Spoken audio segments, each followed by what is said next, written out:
பரிசுத்த மத்தேயு எழுதின சுவிசேஷம் 5ஆம் அதிகாரம் வசனங்கள் 1 முதல் 16 முடிய. பரிசுத்த மத்தேயு எழுதின சுவிசேஷம் 5ஆம் அதிகாரம் வசனங்கள் 1 முதல் 16 முடிய. ஆண்டவராகிய இயேசு கிறிஸ்துவின் மலை பிரசங்கத்தை மத்தேயு 5ஆம் அதிகாரத்திலே ஆரம்பித்திருக்கிறோம். நாம் அறிந்திருக்கிற வண்ணமாக இந்த மலை பிரசங்கம் 5, 6, 7 அதிகாரங்களிலே நமக்கு ஆவியானவராலே கொடுக்கப்பட்டிருக்கிறது. ஏன் இந்த மலை பிரசங்கத்தை படிக்க வேண்டும் என்பதற்கு ஒரு சில காரணங்களை கடந்த வாரத்தில் நான் சொன்னேன். இப்பொழுதும் ஒரு சில காரணங்களை உங்கள் முன் வைத்து முதல் 3 சத்தியங்களுக்குள்ளாக நம்முடைய கவனத்தை நாம் திருப்ப வேண்டும். இந்த ஒவ்வொரு மலை பொழிவும் ஆவிக்குரிய ரீதியாக ஒரு அற்புதமான விடுதலையை உங்களுடைய என்னுடைய வாழ்க்கையில தர வேண்டும். இதை நாம் சரியாக புரிந்து கொள்ள வேண்டுமானால் அன்றைய யூத மதத்தினுடைய நிலை, அன்றைய யூத மத போதகர்களுடைய போதனைகள், அன்றைய யூத மக்களுடைய பக்தி நெறி, அன்றைய சமூக முறைகள், அது மாத்திரமல்ல தேவனுடைய முன்னறிவிப்பின்படி கடவுளால் அனுப்பப்பட்ட முன் தூதனாகிய யோவான் ஸ்நானகன், அவனுடைய பணி, இவைகள் அனைத்தையும் நீங்க சரியா புரிந்து கொண்டாதான் ஆண்டவராகிய இயேசு கிறிஸ்து ஏன் இந்த மலைப்பொழிவை பேசினார் என்றது விளங்குங்க. நம்ம வேதம் படிக்கிறோம்னு சொல்றோம். இங்க அநேக முதிய விசுவாசிகளை நான் பார்க்கிறேன். வேதம் படிக்கிறோம்னு சொல்றோம், ஆனா நமக்கு வேதம் விளங்குறது ரொம்ப கடினமா இருக்குதுங்க. இதோ படிச்சோமா, தரப்பா, முடிஞ்சுதா, போப்பா, இப்படிலாம் படிச்சா எப்படிங்க தியானம் பண்ண முடியும்? You cannot set time for God to speak with you. Appointment சொல்றாங்க. இன்னைக்கு பெருந்தலைவர்கள்லாம் அப்துல் கலாமுக்கு, நம்முடைய ஜனாதிபதி அப்துல் கலாமுக்கு, ஜனாதிபதி அவர்களே நான் திங்கட்கிழமை 10 மணிக்கு வரேன், கொஞ்சம் ரெடியா இருங்கன்னு அவருக்கு நான் சொல்ல முடியுங்களா?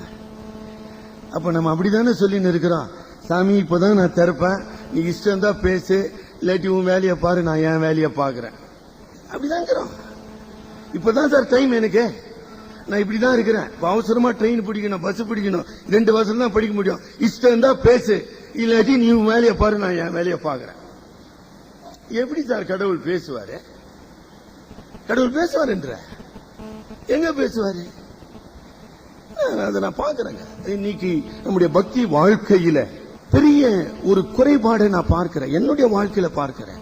ஒரு தலைமுறை கிட்டத்தட்ட 30 ஆண்டுகளுக்கு முன்னதாக வாழ்ந்த விசுவாசிகளுக்கு இருந்த வேத அறிவை விட இன்றைக்கு எத்தனையோ மடங்கு வேத அறிவு உனக்கு எனக்கு இருக்குது. ஆனா வேத அறிவுக்கு ஏற்ற வண்ணமாக நம்முடைய பக்தி வாழ்க்கை இல்லை. இது யாரும் மறுக்க போறீங்க? மறுக்க விரும்புகிறீங்களா? கடவுளை குறித்த அறிவு, வேதத்தை குறித்த அறிவு வளருகிறது, ஆனால் கடவுளுக்கு பயப்படுகிற பயம் குறைகிறது. இப்ப எது உண்மை? இப்ப எனக்கு தான் சார் அந்த அறிவு. எனக்கு அருமையானவர்களே, மிக ஜாக்கிரதையா இருக்கணுங்க. பயத்தோடு நடுக்கத்தோடு நம்முடைய ரட்சிப்பை நிறைவேற்ற வேண்டும் என்று நமக்கு எச்சரிப்பு கொடுக்கப்படுகிறது. கடவுளோடு நாம பேரம் பேச முடியாதுங்க, வியாபாரம் செய்ய முடியாது, கடவுளோடு விளையாட்டுத்தனமாக செயல்பட முடியாது என்பதை மனத்தாழ்மையோடு சொல்லிக் கொள்ளுகிறேன். உங்களுடைய வாழ்க்கையில நிச்சயமா நீங்க ஒரு பெரிய ஆபத்தை சந்திக்கக்கூடிய நிலைமைக்கு தள்ளப்படுவீங்க. கடவுளுடைய வசனத்தை உதாசீனப்படுத்துவீர்களானால், கடவுளுடைய சத்தியத்தை அசட்டை செய்வீர்களானால், கர்த்தருடைய குரல் வளையை நீங்கள் நசுக்கி போடுவீர்களானால், கடவுள் அவருக்கு தெரியும் உங்களை எப்படி சந்திக்கணும். கட்டாயமா சந்திப்பார். என்ன சந்திப்பார்? மத்திய 5ஆம் அதிகாரத்தின் பின்னணியிலே யோவான் ஸ்நானகன் கடவுளால் அனுப்பப்பட்ட கர்த்தருடைய வார்த்தையின் குரல் ஏரோது ராஜாவினாலே நசுக்கப்பட்டு சிறைச்சாலையிலே தள்ளப்பட்டு இருக்கிறான். ஞாபகம் வச்சுக்கிட்டீங்களா? இந்த யூத மத தலைவர்கள் இருந்தானுங்களே, பா இவர் தேவனுடைய ஊழியக்காரன்பா, இவர் தேவனுடைய தாசன், இவர் தேவனுடைய தீர்க்கதரிசி, எவனாச்சும் போய் அந்த மனிதனுடைய விடுதலைக்காக போறான்னா இவங்க மத தலைவர்கள். அதாவது சனகரிப்பு சங்கம் தெரியுதுங்களா? 70 பேர் இருந்தானுங்க. அவனுக்கு தான் ஆண்டவரை காட்டி கொடுத்தவனுங்க, ஆண்டவர் பிலாத்துக்கிட்ட ஒப்பு கொடுத்த இவனுங்க தான். The whole society was against the word of God. யோவான் ஸ்நானகன் யாருங்க? தேவனுடைய கடைசி தீர்க்கதரிசி. அவனுடைய குரல் வலை நெருக்கப்பட்டது. இன்றைக்கு திருச்சபை அப்படிதான் இருக்குது. சார் பிரசங்கெல்லாம் பண்ணாத சார், எங்களுக்கு தெரியும் சார் பைபிள்லாம் நல்லா, எங்களுக்கு தெரியாத பைபிளுங்களா? 10 நிமிஷம் பேசுங்க பிரசங்க, எங்களுக்கு அதுக்கு மேல உட்கார முடியாது, இடுப்பு வலிக்குதுங்க. இடுப்பு வலி எங்களுக்கு ரொம்ப முக்கியங்க, எனக்கு காதுக்கு வருதுங்க. கருமையானவர்களே, உன்னுடைய வாழ்க்கையில பரிசுத்த ஆவியானவருடைய குரல் நெரிக்கப்பட்டிருக்குதா? வசனத்தை தேடல. என் வசனத்துக்கு பயந்து நடுங்குகிறவனை நான் நோக்கி பார்ப்பேன் ஆண்டவர் சொல்லி இருக்கிறார். வாழ்க்கையில கஷ்டம் கஷ்டம் கஷ்டம் சொல்லுகிற கடவுளுடைய கிருபை உன்னை தாங்குதாமா? துயரப்படுகிறவர்கள் பாக்கியவான்கள். அதோடு நிறுத்தலி ஆண்டவர், அவர்கள் ஆறுதல் அடைவார்கள். ஆறுதல் உன் வாழ்க்கையில இருக்குதா? ஆறுதல் இல்லைன்ற அப்ப துயரப்பட்டு என்ன புண்ணியம்? துயரப்பட மாட்டோம்னு சொல்லல ஆண்டவர். துயரப்படுகிறவர்கள் பாக்கியவான்கள். அதோடு நிறுத்தல, அவர்கள் ஆறுதல் அடைவார்கள். ஆறுதலை பத்தி பேச மாட்டேன்றிய ஏன்? கடவுளுடைய ஆறுதலின் செய்தி உன்னுடைய இதயத்திற்கு இடமில்லை. பரிசுத்தவானாகிய தேவனுடைய மகத்துவமான ஊழியனாகிய கடவுளுடைய கடைசி தீர்க்கதரிசி இஸ்ரவேல் ஜனங்களுக்கு அவன் என்ன சார் ஆக்கப்பட்டான்? புறம்பே தள்ளப்பட்டான். யோவான் சுவிசேஷத்தில் ஆண்டவர் கேட்கிறார், எதுக்குடா வனாந்தரத்துக்கு போனீங்க? நான் கொஞ்சம் புதுசா வந்து உங்களுக்கு சொல்லிக் கொள்றேங்க. நான் மெட்ராஸ்காரன், சில நேரத்தில் இப்படிதான் பேசுவாங்க. Make a general apology. யோவான் 1ஆம் அதிகாரத்தில் ஆண்டவர் சொல்றாரு, இவருக்கு நீர் யாருன்னு கேட்க வந்தானுங்க. என்ன கேட்கறதுக்கு இருக்கட்டும்டா, நீங்க எதுக்குடா வனாந்தரத்துக்கு போனீங்க? வனாந்தரத்துல தேவனுடைய வார்த்தையை கேட்டீங்களா? யோவான் ஸ்நானகன் கடவுளால் அனுப்பப்பட்டவனா, மனுஷனால் ஏற்படுத்தப்பட்டவனா? அவனிடத்துல ஞானஸ்தானம் பெற்றியா, மனம் திருமணியா? எவனாச்சும் பதில் சொன்னானா சார்? சொல்லல. ஏன்னா அவனால ஏற்றுக்கொள்ள முடியல. யோவான் ஸ்நானகனுடைய சத்தியம் அப்படியே சொல்லுவாங்க பாருங்க, வெட்டு 1 துண்டு 2 அப்படியே பறந்தது. கனல் பொறி பறந்தது. அதை ஜீரணம் பண்ண முடிஞ்சதா யூத மத தலைவர்களால? முடியல. அவங்க தான் இருக்கிறாங்க. இந்த மத்தேயு சுவிசேஷத்தை கேட்கிறவன் யாரு? அவன் தான். அதே ஆள் தான் என்ன கொண்டு இருக்கான். 2வது ரீதியாக பரிசேயர். யார் இந்த பரிசேயர்? கடவுளுடைய நியாயப்பிரமாணத்தை ஆவியின் அடிப்படையில் அல்ல, எழுத்தின் அடிப்படையிலே நாங்கள் நிறைவேற்றுகிறோம் என்கிற ஒரு பொய்யான உரிமை பாராட்டினவர்கள். யார் சார் இந்த பரிசேயர்? அவன் மத தலைவன். அவன் என்ன சொன்ன? நியாயப்பிரமாணத்தை எழுத்தின் பிரகாரமாக நான் கடைபிடிக்கிறேன். உண்மையா? இல்லன்னு ஆண்டவர் மத்த 23ஆம் அதிகாரத்தில் சொல்லிட்டாருங்க. இப்ப அதுக்கு நேரம் இல்லை. வெள்ளை அடிக்கப்பட்ட கல்லறைகளே, கொசுவை வடிகட்டி, ஏசாமி எப்படி பேசுறாரு பாருங்க. கொசுவை வடிகட்டி ஒட்டகத்தை முழுங்குகிறவர்களே, தீர்க்கதரிசிகளுடைய கல்லறைகளுக்கு வெள்ளையடித்து விட்டு தீர்க்கதரிசிகளை கொலை செய்கிற துரோகிகளே சொன்னாரா இல்லையா? சொன்னார். அவன் தான் கேட்டுனான். அவன் என்ன சொன்னா, நான் மோசையின் நியாயப்பிரமாணத்தை எழுத்து பிரகாரமாக கடைபிடிக்கிறேன். எழுத்து பிரகாரமாக கடைபிடிக்கிற தொடர்ந்து படிக்க போறோம். மத்தேயு 5ஆம் அதிகாரத்தில் கொலை செய்யாதிருப்பாயாக என்று பூர்வத்தாருக்கு உரைக்கப்பட்டது நான் உங்களுக்கு சொல்லுகிறேன், உன் சகோதரனை மூடன் என்று அழைக்கிறவன் எரி நரகத்துக்கு பாத்திரவானாயிருக்கிறான். எத்தனை முறை மூடன் நீ நானும் சொல்லி நிற்கிறான். கமிட்டியில சொல்றாருங்க ஒருத்தர், பெரிய மனுஷன் நம்ம சபையில, பைத்தியக்காரா. உண்மைன்னு வந்துட்டா உண்மைதாங்கம்மா. கடவுள் சமூகத்தில் நின்னுக்கிறமே, நான் நின்னுக்கிறேன், நீங்க இருக்கேம்மா. கடவுள் சமூகத்தில் தானே பேசணும். கமிட்டியில சொல்றாருங்க, மாட்டேங்க. எப்படி சொல்றான்னு எனக்கு தெரியலங்க. அவர் என்ன மத்தேயு சுவிசேஷம் படிச்சார்னு எனக்கு தெரியல. அந்த நிலைமைக்கு நான் இப்ப தள்ளப்பட்டிருக்கிறேன். அங்க நின்னுக்கிறேன்னா அந்த நிலைமையில நான் நின்று கொண்டு இருக்கிறேன். விபச்சாரம் செய்யாதிருப்பாயாக என்று பூர்வத்தாருக்கு உரைக்கப்பட்டது நான் உங்களுக்கு சொல்லுகிறேன், ஒரு ஸ்திரீயை இச்சையோடு பார்க்கிற எவனும் அவனோடு விபச்சாரம் செய்தாயிற்று. என்ன விளக்கம் கொடுக்க போறீங்க? டிவி பாக்குறது சரின்னு சொல்ல போறீங்களா? கேர்ள் ஃபிரெண்ட் வச்சுக்கிறது சரின்னு சொல்ல போறீங்களா? எப்படிங்க? எப்படி விளக்கம்? உங்க விளக்கம் எப்படிங்க? எழுத்துப்பூர்வமாக நாங்கள் நிறைவேற்றும் என்று சொன்னார்கள். ஆனா நியாயப்பிரமாணம் என்பது ஆவியின் அடிப்படையில மாத்திரம் ஒருவன் நிறைவேற்ற முடியும். ஐயோ, நீங்க வீட்டுல போய் படிச்சு பாரு. ஒரு பரிசேயன் இல்லையா, அவன் தன்னை பவுலை போன்ற ஒரு பரிசேயன், அந்த மத்தேயு 19ஆம் அதிகாரத்தில் வருகிற வாலிப தலைவன், என் சிறு வயது முதல் நான் கற்பனையை கைப்பிடித்து இருக்கிறேன்னு சொன்னான், கடைபிடித்து இருக்கிறேன். அவனால இயேசுவை பின்பற்ற முடிந்ததா? இயேசுவை இரட்சகராக ஏற்றுக்கொள்ள முடிந்ததா? இயேசுவே, என்னிலே நீதி இல்ல ஆண்டவரே, போதுகிறே என்னிலே நீதி இல்ல, எனக்கு நீதி வேணும்னு அவன் ஆண்டவரிடத்துல மன்றாடினானா? அவன் மிகுந்த ஆசி உள்ளவனாய் இருந்தபடியினாலே துக்கத்தோடு போய்விட்டான். அவனுக்கு நீதியை விட ஆசி பெருசு சார். இன்னைக்கு அதேதான் நடந்து இருக்குது. சபையை விட, சபையின் ஊழியத்தை விட எனக்கு வேலை பெருசு, அது பெருசு, இது பெருசு, போய் நிற்பான். Go your way. அதான் நான் சொன்னேன், வேத அறிவு நிறைய வளர்ந்துச்சுங்க, தேவ பக்தி வளரலையே. கடவுள் நியாயம் தீர்க்கிறவராக இருக்கிறார். ஏறக்குறைய கிபி 27ஆம் ஆண்டு இந்த பிரசங்கத்தை ஆண்டவராகிய கிறிஸ்து செய்து கொண்டிருக்கிறார். கிபி 70ஆம் ஆண்டு எருசலேம் மண் மேடாக்கப்பட்டது. 40 ஆண்டுகள் அவர்களுக்கு தவணை கொடுக்கப்பட்டது. நல்லா ஞாபகம் வச்சுக்கொள்ளுங்க. எந்த எருசலேமிலே கடவுள் பேசினாரோ, எந்த எருசலேமிலே ஆண்டவராகிய கிறிஸ்து கொலை செய்யப்பட்டாரோ, 40 ஆண்டுகள் எருசலேமே எருசலேமே உன் நாட்கள் எண்ணப்பட்டு இருக்குதுப்பா. Your days are counted. என்னை கேட்டுக்கொண்டிருக்கிற சகோதரனே, சகோதரியே, உன்னுடைய என்னுடைய நாட்கள் எண்ணப்பட்டு கொண்டிருக்குது. மனம் திரும்பாவிட்டா தேவனுடைய கோப ஆக்கினைக்கு நாம் பாத்திரவான்களாக மாற்றப்படுவோம். ஆகவே தேவனுடைய குரல் ஆகிய யோவானின் குரல் வளை நிறுக்கப்பட்டது. பரிசேயர் என்கிற மாய்மால மதம், அதாவது கடவுளை திருப்தி செய்வதற்காக என்ன செய்தாங்கம்மா?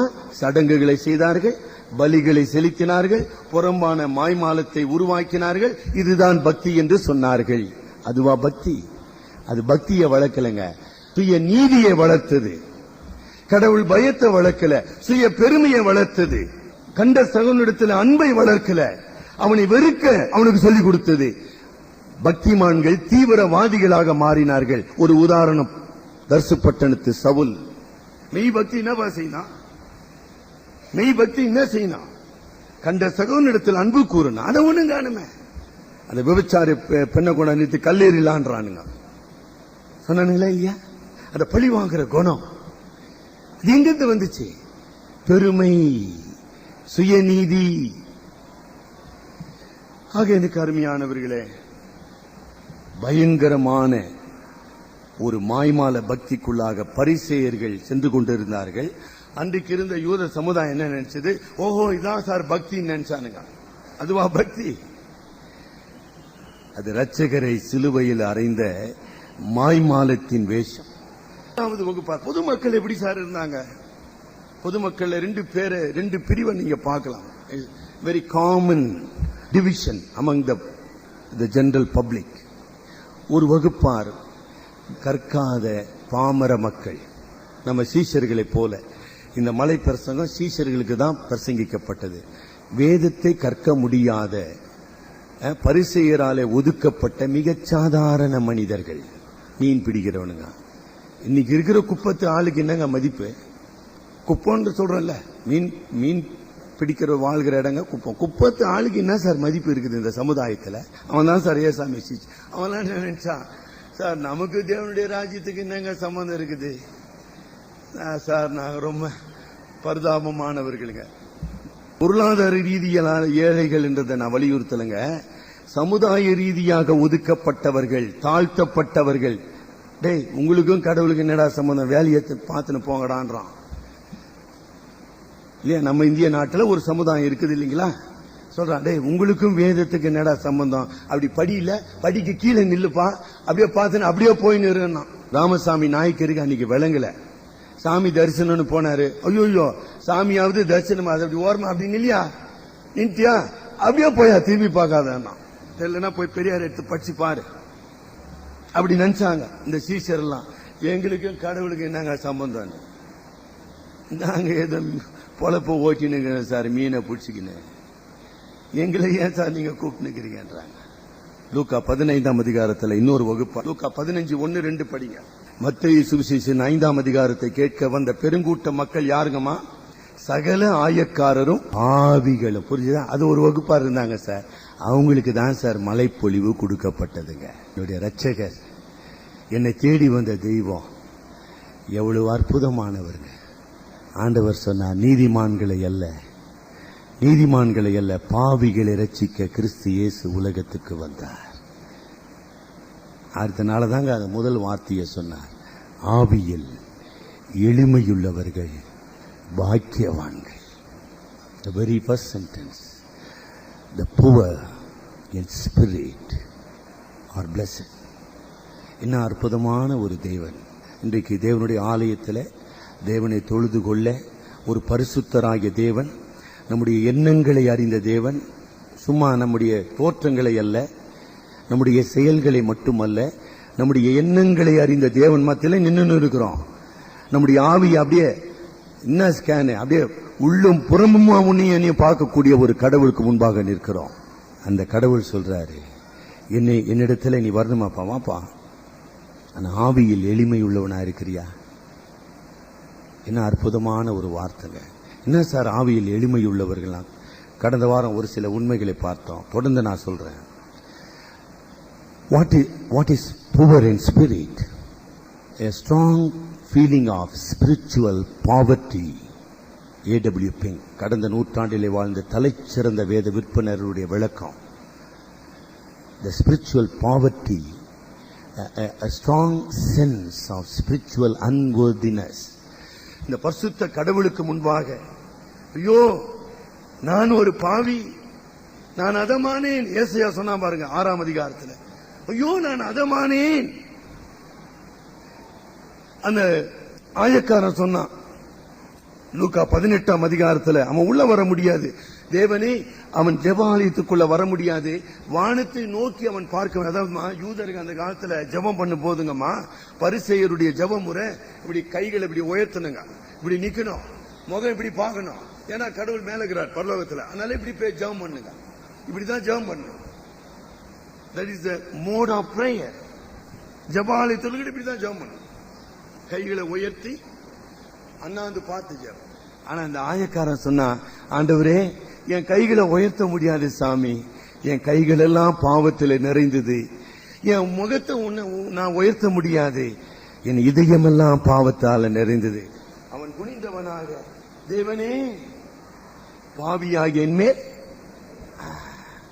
அப்ப ஆண்டவர் சொன்னார், அவன் அல்ல. தேவாலயத்தில் ஜெபம் பண்ணுகிறான் பாருங்க, அங்கெல்லாம் போட்டுக்கணும், அவன் அல்ல இவனே, அவன் அல்ல. தெளிவா இருக்குதா? அவன் அல்ல, அவன் அல்ல இவனே. அவன் கடவுளுடைய கிருபையை பெற்றவனாக வீடுத்து அந்த பாவிகளுக்கு மலைப்பொழிவு அருளப்பட்டது.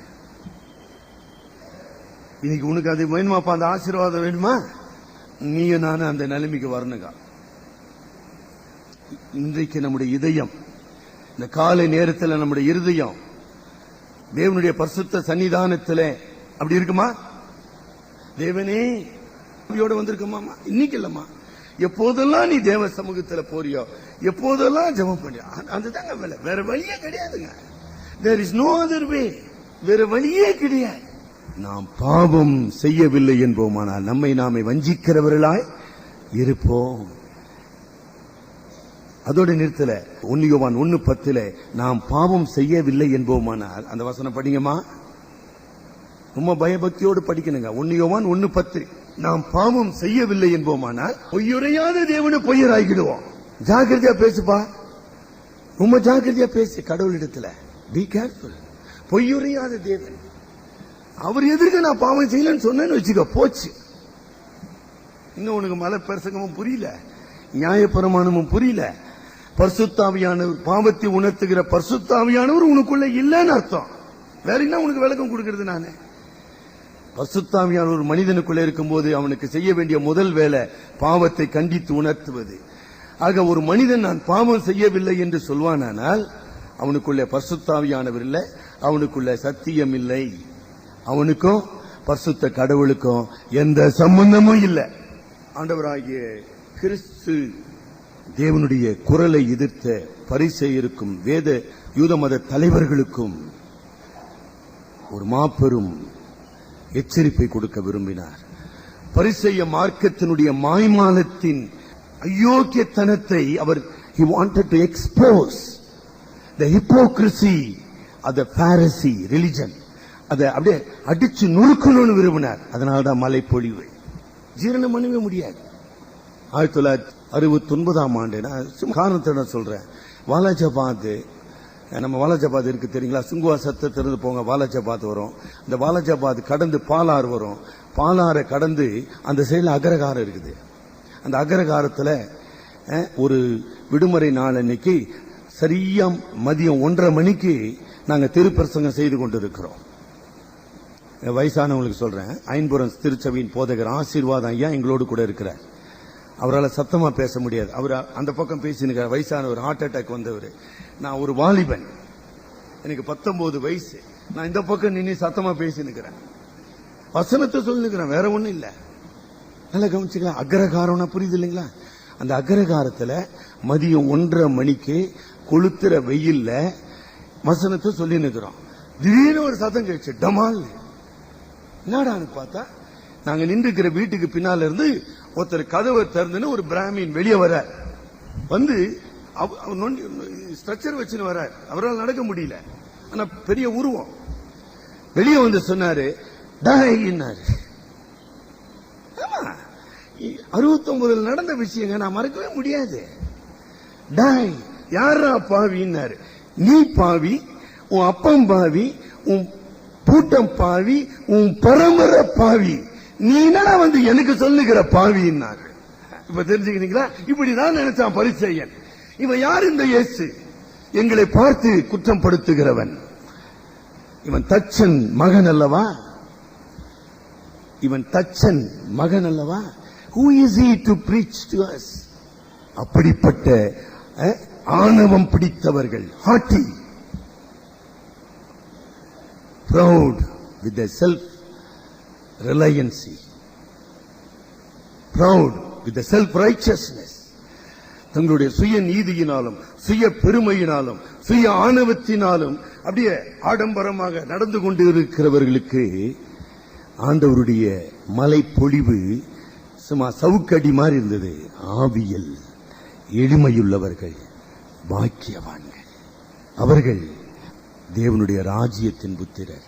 அது ஒரு பெரிய அன்றைக்கு மக்களுக்கு தேவனுடைய ராஜ்யம், தேவனுடைய ராஜ்யம், தேவனுடைய ராஜ்யத்தின் மகனாக நான் இருக்க வேண்டும், அதுக்கு நான் என்ன செய்ய வேண்டும்? அதான் அந்த பணக்காரன் வாலிபன் கேட்டான். மத்தேயு 19 அதிகாரத்தில், ஆண்டவரே நித்திய ஜீவனை சுதந்திரிக்க நான் என்ன செய்ய வேண்டும்? ஆண்டவர் சொன்னார், ஆவியில் எளிமையுள்ளவர்கள் பாக்கியவான்கள். என்ன சார் கற்றுத்தரார்? அந்த ஆவியின் எளிமைக்கு எதிரான 2 நிலங்கமா, என்னுடைய சுய நீதியினால நான் ரட்சிக்கப்பட முடியும், என்னுடைய சுய நீதியினால நான் தேவனுடைய ராஜ்யத்தை சுதந்திரிக்க முடியும் என்கிற ஒரு மாபெரும் தப்பெண்ணம். அதுங்களா, அது ஒரு தவறான எண்ணம். அடுத்தது, எனக்கு கடவுளுடைய உதவி தேவையில்லை, நான் வாழ முடியும் இந்த உலகத்தில். I can live independently, a spirit of independence. கடவுள் யார்? A.W. பிங்க் தொடர்ந்து பேசிக்கொண்டு போகிறார். சொன்னமா படிங்க, 20 பாருங்க, யாத்திராகமம் 5:2 பாருங்க. அதற்கு பார்வோன், கர்த்தரின் வார்த்தையை கேட்கிறதற்கு அவர் யார்? இவ்வளவுதாங்க விஷயம். யாரா இயேசு? யாரா கடவுள்? அவர் வார்த்தையை கேட்பதற்கு அவர் யார்? போய் சொல்லி பாரு தெருவில், யாரா இயேசு? போடா வேலையை பார்த்தனும். டேய், அடி வாங்கறதுக்கு முன்னால போடா கம்முனே. இப்படிதாங்க சொல்லி சமுதாயம். அவர் யார்? அவர் பேச்ச நாங்க நான் கேட்கணும். இதுதாங்க கடவுளுக்கு விரோதமான மேட்டிமைன்னு சொல்லுது. பார்வோனுடைய ஆவி. அவர் யார்? இன்னைக்கு மனிதன் அப்படி கேட்டுக்கொண்டு உன்னுடைய உள்ளத்தை ஆண்டவர் பார்க்கிறாருமா. அவருக்கு தெரியும் உன்னுடைய உள்ளத்தினுடைய ஆவியின் நிலை அவருக்கு தெரியும். ஆனாதான் ஆண்டவர் சொன்னார், என் வார்த்தைக்கு பயந்து நடுங்குகிறவனையே நான் நோக்கி பார்ப்பேன். அன்றைய யூத மக்கள் ஏசாயாவின் தீர்க்க தரிசன புஸ்தகத்தை மிக ஆழமாக படித்துக் கொண்டிருந்தாங்க. ஆக ஏசாயாவின் தீர்க்க தரிசனத்தில் ஆண்டவர் சொன்ன உண்மைகள், ஆண்டவர் சொன்ன எச்சரிப்புகள், ஆண்டவருடைய அருமையான வாக்குறுதிகளை அவங்க புரிந்து கொள்ளவில்லை. ஏசாயா 57 அதிகாரம் 15 வசனம். ஏசாயா 57:15. நித்தியவாசியும் பரிசுத்தர் என்கிற நாமம் உடையவர், மகத்துவமும் உன்னதமானவர் நதத்திலும் பரிசுத்த ஸ்தலத்திலும் வாசம் பண்ணுகிறனா எங்கமா இருப்ப? பணிந்தவர்களுடைய ஆவியிலும் உயிர்ப்பிக்கிறதற்கும் நொறுங்கினவர்களின் இருதயத்தை உயிர்ப்பிக்கிறதற்கும் அவர்களிடத்திலே வாசம் பண்ணுவேன். இன்றைக்கு இந்த பரிசுத்த கடவுளை நீ தரிசிக்க வேண்டுமானால், உறவு கொள்ள வேண்டுமானால், அவராலே உன் ஆவி உயிர்ப்பிக்கப்பட வேண்டுமானால் அது இருக்குதானே போதும். Make sure that you have the contrite heart. மிக அன்போடு கேட்டுக்கொள்றேன். தொடர்ந்து கடவுள் பேசினே இருக்க முடியாது. ஐயோ அப்படி பேசுகிறவர் அல்ல. மனிதனுடைய ஆவியோடு நான் என்றும் போராடுவதில்லை. இன்றைக்கு நீ கடவுளை நோக்கி கதறி ஜெபம் பண்ண, ஆண்டவரே உமக்கு முன்பாக என்னை தாழ்த்த உதவி செய். ஆண்டவரே நீர் பரிசுத்தர், நீ நீதிபரர், உமக்கு முன்பாக நான் அசுத்தன், உமக்கு முன்பாக நான் அருகதையற்றவன், என் நீதியெல்லாம் கந்தை, ஆண்டவரே என்னுடைய புண்ணியமெல்லாம் அருவருப்பானது அப்படின்னு கடவுளுக்கு முன்பாக அறிக்கை செய்யணுமா? 51 சங்கீதத்தில், தேவனே சர்வாக தகன பலிகள் உமக்கு பிரியமானதல்ல, நான் பலிகளை செலுத்த முடியும் ஆண்டவரே, அவைகள் அல்ல, நீர் விரும்புவது நறுங்குண்டதும் நொறுங்குண்டதுமான இருதயம். அது இருக்குதான்னு பார்ப்பா. அது உனக்கு தெரியுமே, உன் இருதயம் தானே. ஆவியில் எளிமையுள்ளவர்கள் பாக்கியவான்கள். எப்படி சார் அவங்களுக்கு அந்த ஆவியின் எளிமை வந்தது? தேவனுடைய பரிசுத்தத்தை கண்டதினாலே. ஏசாயா பரிசுத்தத்தை கண்டான், அதமானேன் என்று சொன்னான். அந்த ஆயக்காரன் கடவுளுடைய பரிசுத்தத்தை கண்டான், ஐயோ நான் பாவி என்று அறிக்கை செய்தான். கடவுளுடைய பரிசுத்தத்தையும் கடவுளுடைய நீதியை நீ கண்டாயம்மா, அப்ப நீ சொல்லணும், என் இதயமெல்லாம் கசப்பும், என் நினைவு எல்லாம் அக்கிரமும், என்னுடைய செயல்கள் எல்லாம் பாவமா இருக்குது ஆண்டவரே. கதறினா தாவீது. அது மாத்திரமல்ல, ஒருவேளை நீங்க இன்னைக்கு ரட்சிக்கப்பட்ட சார், நான் ரட்சிக்கப்பட்ட புள்ள சார், நான் ஞானஸ்நானம் எடுத்தேன், ரொம்ப சந்தோஷங்க. ஆனா உங்களுடைய வாழ்க்கையில ஆவிக்குரிய வறட்சி இருக்குதா? வறுமை இருக்குதா? ஆவிக்குரிய பலன் இல்லை. வாழ்க்கையின் பிரச்சனைகளையும் வாழ்க்கையின் போராட்டங்களையும் சந்திக்கக்கூடிய சக்தி இல்லை. மனசோர்வு, சலிப்பு, மன அழுத்தம், இதெல்லாம் எப்படி வந்துச்சு? You are not. நெகேமியால வாசிக்கிறோம், சந்தோஷமாயிருங்கள், கர்த்தருக்குள் சந்தோஷமாயிருப்பதே பலன். உங்ககிட்ட சந்தோஷம் இல்ல, பலன் இல்ல. ஆனா விசுவாசி தான், பலன் இல்லையே. ஏன்? கர்த்தருடைய ஆசீர்வாதத்தின் ஆவிக்குரிய வல்லமையின் அருள் உன்னிலே வழிந்தோடவில்லை. ஆக அதை நினைச்சு பாரு. ஆண்டவரே, நான் பாவத்தோடு எதிர்த்து போராடுவதிலே எவ்வளவு பலமீனமுள்ளவனா இருக்கிறேன். பாவத்தோடு உங்களுக்கு வெற்றி உண்டா? சின்ன சின்ன எண்ணத்தில் வர பாவத்தை மேற்கொள்ள முடியல, செயல்ல இருக்கிற பாவத்தை மேற்கொள்ள முடியல, வார்த்தையில வர பாவத்தை மேற்கொள்ள முடியல. இன்னும் உங்களுக்குள்ள ஆவிக்குரிய பலன் இருக்குதுங்க. விசுவாசத்தினாலே போராட முடியல, பரிசுத்தத்தில் வளரவில்லை, நன்மை செய்கிற சக்தி இல்லை. என்ன சார் நன்மை செய்கிற சக்தி? மற்றவர்களை மன்னிக்க முடியல. என்ன சார் நன்மை செய்கிற சக்தி? மற்றவருடைய பிரச்சனைக்கு ஆவிக்குரிய உதவி, ஒன்னும் முடியல. இதுக்கு வேறு ஒரு பாக்கிய நிலையா? Are you blessed people? நம்ம சுற்றி இருக்கிற தேவை மிகுந்த ஒரு சமுதாயம். இப்படி திரும்பினா கண்ணீர், அப்படி திரும்பினா வேதனை. ஏதாச்சும் ஒண்ணு செய்யணுமா? ஒன்னும் கிடையாது. அவன் எப்படின்னா போறான், நாசமா போட்டோம், நம்ம வெளியே கவனிப்பான். சுயநலத்தினால வாழ்ந்து கொண்டு இருக்கிற சமுதாயம் ஏதாச்சும் இருக்குதா? அந்த அந்த மலைப்பொழிவு இன்னைக்கு வாசலையா அந்த 16ஆம் வசனம் சொல்லுது, இவ்விதமாய் மனுஷர் உங்கள் நற்கிரியைகளை கண்டு பரலோகத்தில் இருக்கிற பிதாவை. போன வாரம் முழுதும் இந்த உலகத்துல எத்தனை நற்கனை செஞ்ச, எத்தனை நற்கிரியை செய்த, எத்தனை நற்கிரிக்காக உன்னை குறித்த கடவுள் மகிமைப்படுத்துவாங்க. இருந்துச்சா ஏதாச்சா? ஒன்னும் கிடையாது. நான் விசுவாசி சார், எனக்கு என்னென்ன அபிஷேகம்லாம் தெரியுங்களா? தெலுங்குல ஒரு பழமொழி சொல்லுவாங்க, மறந்து போயிடுறேன். பெத்த பேரு, ஆமாங்க, குடிக்க ஒரு டம்ளர் தண்ணி வீட்டுல எல்லாம் விரும்பமா பேசினுக்கிறாரு. இந்த மாதிரி சுய அனுபவத்தை குறித்தும் சுய பெருமையை குறித்து தம்பட்டம் அடித்துக் கொண்டிருக்கிற ஒரு சமுதாயத்தில் வாழ்ந்து கொண்டிருக்கிறோம்.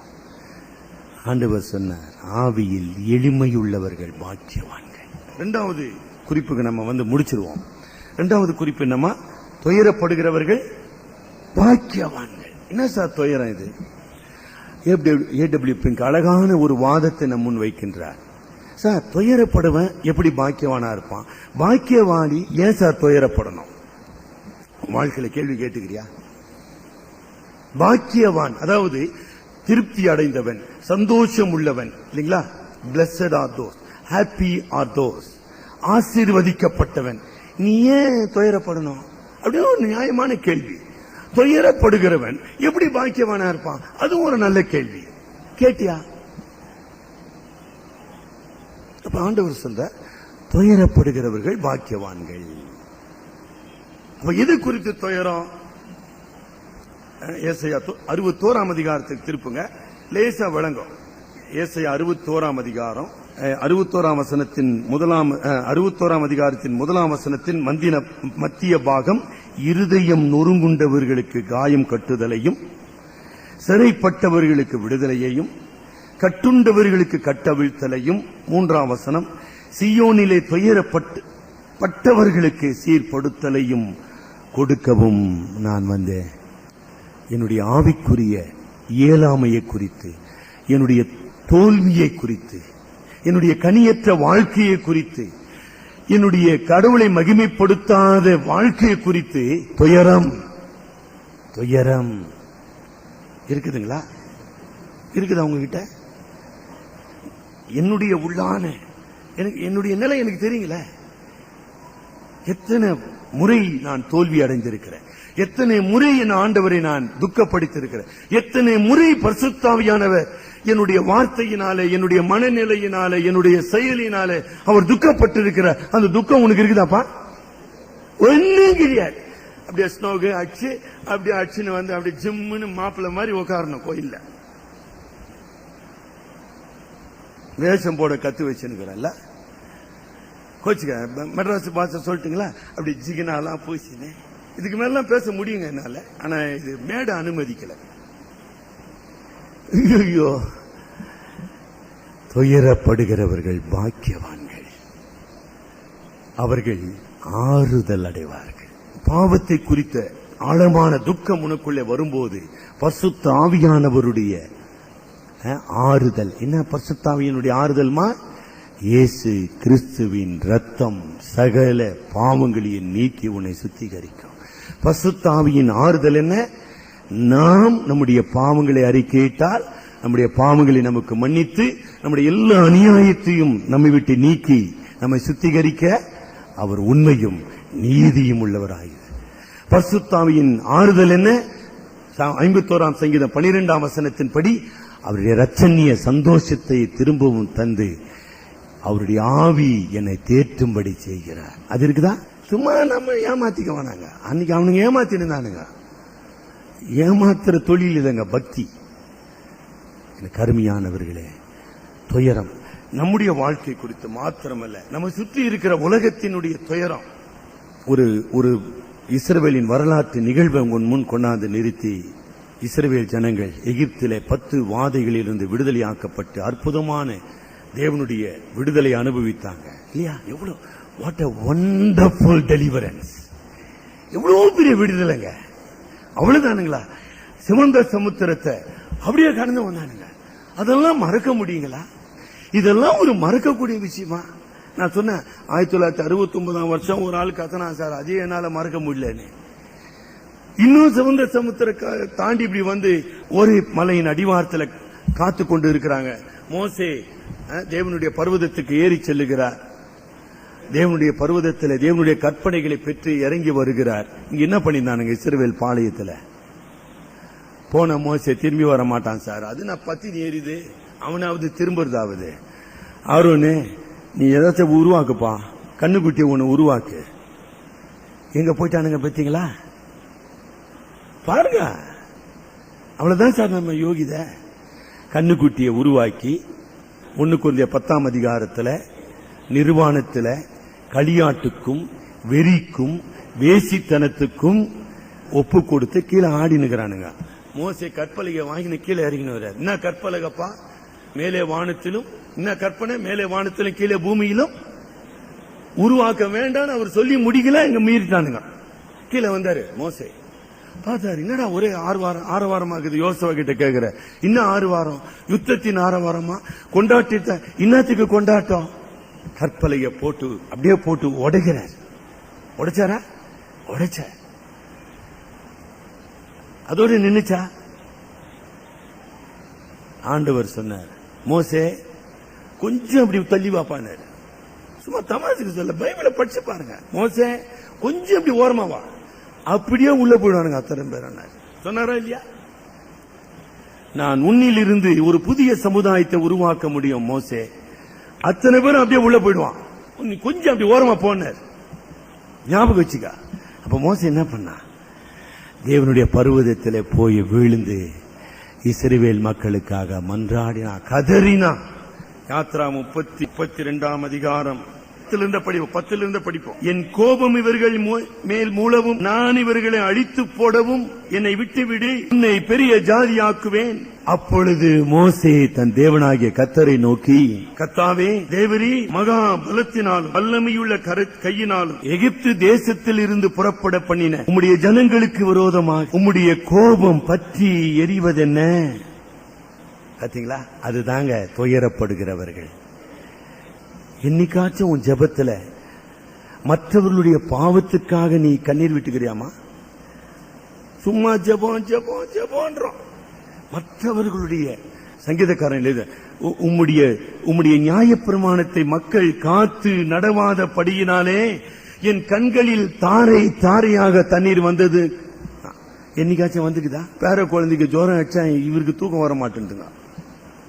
யாருக்குங்க? இன்னைக்கு இன்னும் என் பேர பிள்ளை பிறக்கலங்க.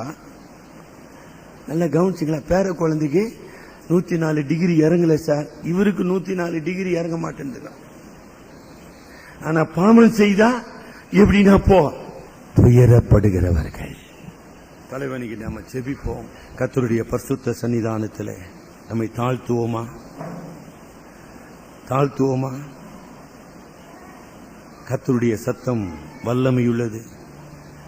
கர்த்தருடைய சத்தம் கண்மலைகளை பெயர்ப்பது. பேசுகிற ஒரு கடவுள். அவருடைய சத்தம் கண்மலைகளை பிளக்கும். இந்த காலை நேரத்தில் ஆண்டவராகிய இயேசு கிறிஸ்துவினுடைய அருட்பொழிவு என்னுடைய இதயத்தை தொட்டதா? என்னுடைய இதய சிந்தையிலே, என்னுடைய இதய ஆவியிலே கடவுளை எதிர்க்கிற குணம், கடவுளை கேள்வி கேட்கிற குணம், கடவுளுடைய நீதியை உதாசீனப்படுத்துகிற பெருமை, கடவுள் எனக்காக சிலுவையிலே செய்து முடித்த ரட்சிப்பை கொச்சைப்படுத்துகின்ற, கேவலப்படுத்துகின்ற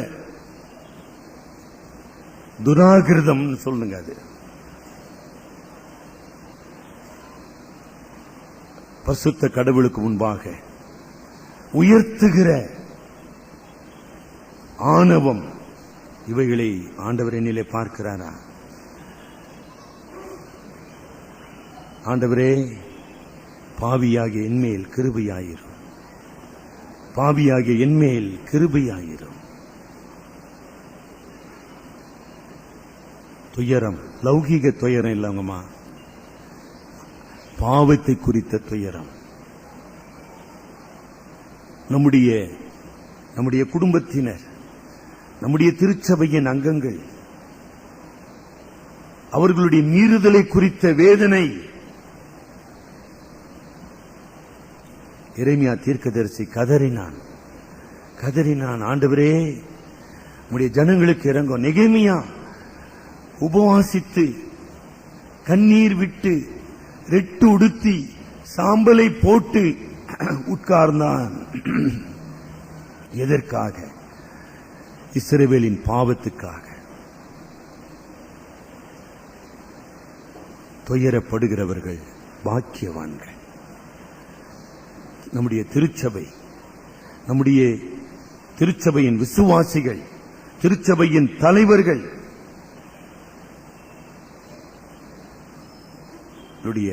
நிலைமையை குறித்து, மீறுதல்களை குறித்து உணர்கிற ஆவியின் சிந்தை இருக்குதா? என்கிட்ட இருக்குதா?